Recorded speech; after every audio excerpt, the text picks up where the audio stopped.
মার্কেটে যখন আমরা শেয়ার জোন দেখবো তখন কি করব, একটা লেভেল টেনে নেবো, ঠিক আছে?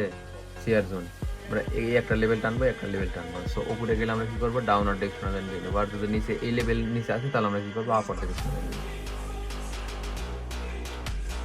সো আসুক একটা মার্কেট।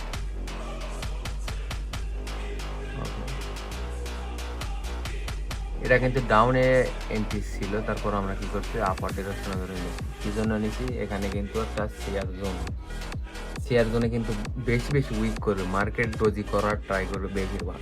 ওকে, সো আমরা ওয়েট করি, দেখি শেয়ার জোনে আমাদের একটু প্রফিট দেয় নাকি লস দেয়। ওকে, আর যারা ট্রেডিং সম্পর্কে কিছুই জানেন না, আমাদের গ্রো উইথ বুলবুল লেখে টেলিগ্রামে সার্চ করে এখানে জয়েন থাকেন, এখানে নিয়মিত সিগন্যাল দেওয়া হয়, এখানে প্রফিটও করতে পারবেন।